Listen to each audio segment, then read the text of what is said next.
Hello, nice to see you once again. It's the Jessica Brima channel. Thanks for stopping by. And today I want to give you a preview of the Presidential Election Tribunal judgment that's coming up on Wednesday, September 6th, 2023. The date is here once again, and we all thought it wouldn't come, didn't we?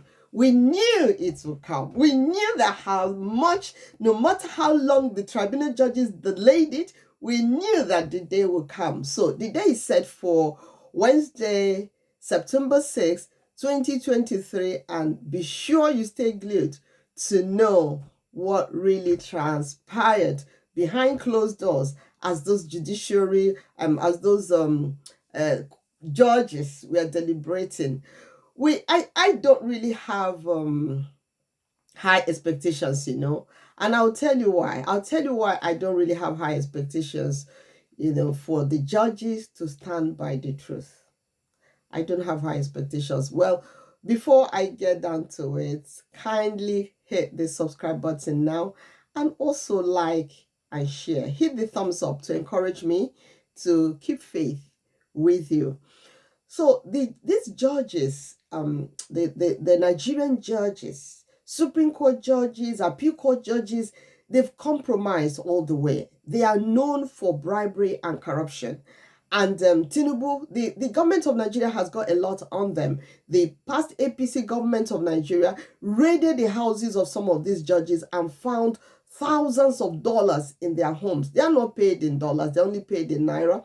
And they had so much, hundreds of thousands of dollars in their homes. And these are the same judges. Everybody thought, oh, it's done. They're going to sack all of them. They are finished. Do you know that the government of Nigeria didn't sack them? Oh, yeah. Now they knew they had something on them. So they wanted them to remain in power, but be ready to do our bidding because we've got something on you. So that's the sad scenario here. And we know what has been going on behind the scenes to the extent that the judges have been bribed and blackmailed. There have been stories about if you could make Uzodinma the governor of Imo State, who never qualified, who didn't win any election, if you could make him the Supreme Court governor of Imo State, then you might as well make Tinubu the Supreme Court judiciary's own choice for presidency. And the intrigues are so many. The intrigues are too many.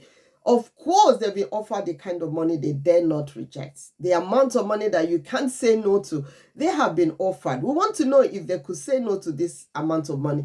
But if they can't say no, if they said no to the billions offered them, would they be able to wriggle out of the corruption cases the government has on them? Will they be able to wriggle out of it? Somebody like Wike has got loads on them because Wike didn't win his second term in Rivers State. No, he didn't. So when he got to the court, the Supreme Court, those judges had to bend to make Wike the governor because Mary Odili was one of them. When the government raided their homes at that time, found so much money, some of them confessed that, oh, it was Mary Odili that offered this for them to pass Wike as to declare Wike as governor because Mary Odili, who was one of them, that her husband Odili, who was the one-term governor of Rivers State, wanted Wike to take over, to remain in power, and that if Wike was not returned as a governor, that her husband would die because her husband had high blood pressure. There's a particular judge that made these confessions that time. That one, I remember, is also, I think it's a judge from Imo State. I remember he made those confessions and he said that was why they had to return Wike. And Wike, loud-mouthed Wike himself, the day he did his Thanksgiving service, kept praising Odili. He said, if not for my daddy, Peter Odili, he will call me. I will call him in the midnight and he will tell me, call this person, speak to this person, speak to... So Wike's Thanksgiving that day wasn't about thanking God. It was just about thanking Peter Odili for helping him win the governorship ticket. So Wike is already there. Wike has something on there. And Mary Odili the other day came out. It was 2 days ago. She said, look, those that lost the election should just let us remain in peace. They should just go away in peace and stop making noise. That's what she said. So that gives you an idea of what is going on. I'm sure Tinubu knows what the judgment will be. Of course he knows. He knows by now he is one of those that already know what the judgment will be, because if the judges said no to him, he would know by now. If they accepted that, yes, we'll return you, we'll make sure you hold on to the stolen mandate, he would know by now. Oh, yes, he will know. But you see, the judges are in a kind of quagmire. Yes, they are. Because the evidence tendered, everything is just too much. The evidence is just too much. I don't know how they will wriggle out of it. I don't envy them. I honestly do not envy these judges. They're going to decide on this election case, presidential election case, because the evidence Obi's team presented is watertight, to the extent that even INEC could not produce the receipt, I beg your pardon, the result sheet that they used to call the result in favor of Tinubu. They could not produce it. They said, show us the result sheet, the different states where Tinubu won, how you came up with him, declaring him with 8 point something million. They could not present that in court. They don't have it. What they had was just a piece of paper with all sorts of TPEX all through. They didn't have it. But P2B's people, the agents, have the results that were uploaded. Then they were told, can we have access to the IREB? Because most of the results that were uploaded went to the IREB. They said, no, oh, this happened. We're just giving one excuse after the other.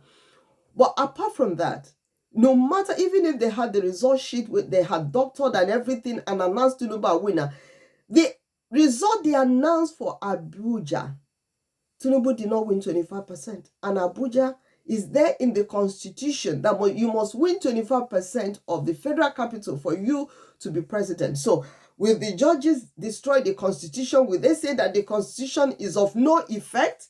Will they say that and return Tinubu as president and say Tinubu should remain in power? I don't envy that. I don't know how they're going to wriggle out of it. The interesting thing about Tinubu is, apart from the 25%, apart from the doctored result sheet that INEC presented, another thing is his fake certificates. He's not qualified to contest for that position because he presented fake certificates all the way. In 1992, when Tinubu contested as senator, he presented a certificate as somebody who has a bachelor's BSc in accounting. That was in 1992. Then in 1999, Tinubu presented a certificate that says he has a BSc in economics from Chicago State University. Now in 2022, Tinubu presented another certificate to INEC. He submitted a certificate that says he has bachelor's in business and administration. There's no such course of study. Even if there isn't such in Chicago State University. So the result he presented is fake. He doesn't have a primary school certificate, even if he doesn't even know the primary school that he attended. He has no secondary school certificate. For you to attend a higher institution like university, you must at least pass through secondary school. You must have some O levels or A levels to submit. Tinubu doesn't have such. When he became, was he governor? Yes. And he told, they said the certificate submitted is from one secondary school in Badon. All the old boys of that school decided they were going to have a party for Tinubu. Then they said, wait a minute, what set was he even? What set was he? They couldn't find his set. They couldn't find anybody that knew him in the class. And so they decided to cancel the whole thing. Oh, Tinubu now came and said, that actually he dropped out, that he didn't complete because he came from a poor home, so his parents could not pay his fees, so he dropped out of secondary school. So it's been lies all the way. If Tinubu dropped out of secondary school, what documents did he use to get admission into Chicago State University? And Chicago State University that Atiku approached to confirm that Tinubu went there. The investigations they did, everything came to a head when they found out that the first certificate Tinubu submitted to INEC from Chicago State University said he graduated on 22nd June 1979. The certificate was signed by 3 signatories, including a certain Enora Daniel. The signature is dated June 22, 1979. The second certificate Tinubu also submitted was issued by one Enahoro. Issued to one Enahoro. That certificate was meant for one Enahoro, Tinubu tendered it at the Presidential Election Tribunal, and that certificate bears 27 June 1979, signed by two people, and the same Enora Daniel signed it. But now the date changed. The first one Enora Daniel signed was June 22. Now this one was June 27. But there were two people that signed it, So these things just show how fake Tinubu's certificates are. Mommy is busy. Please wait, I'm coming. Okay, mommy will attend to you. Just shows how fake Tinubu's certificates. How fake Tinubu's certificates are. Shows how fake Tinubu's certificates are. So what is the tribunal going to say that all these things, and then Tinubu said, oh, the mistakes in his certificates was due to mistakes by the clerk of Chicago State University. How can he be a clerk of Chicago State University that made the mistakes? How possible is that? So we're going to wait. Mommy is busy. Mommy will talk to you later. We're going to wait till Wednesday. I can't wait till Wednesday to have this result. Let's see how the judges will wriggle out of it. All eyes are still on the Nigerian judges. Yes, all eyes are still on them. So I just end it there for now. Let's remember Wednesday, September 6th, 2023 is the day they are going to announce who won the presidential election. Are they going to call for a rerun and say Tinubu didn't win and let's have another election? Or they are going to say the Labour Party candidate Obi won? Or they're going to say, oh, Atiku that's scored next to, according to INEC doctor results, Atiku that's scored next to Tinubu will be the president. We'll wait and see. Thank you so much for stopping by my channel. This is the Jessica Brimer channel. I'm Evangelist Jess Brimer. Let's remember that a day is coming when we'll be accountable to the Lord, when the Lord will be the real judge, when we've gone beyond all these election tribunal judgment. There's a greater judgment coming, and that is coming from God, who is a God of justice, a God of fairness, a God that sees our thoughts even from afar. If you haven't made peace with your God, make peace now. Don't join the evil people. Don't say because they're getting away with it, I might as well. Don't be tempted to do that, because tomorrow is not guaranteed. Today is the day of salvation. Thank you so much. God bless you. Cheers.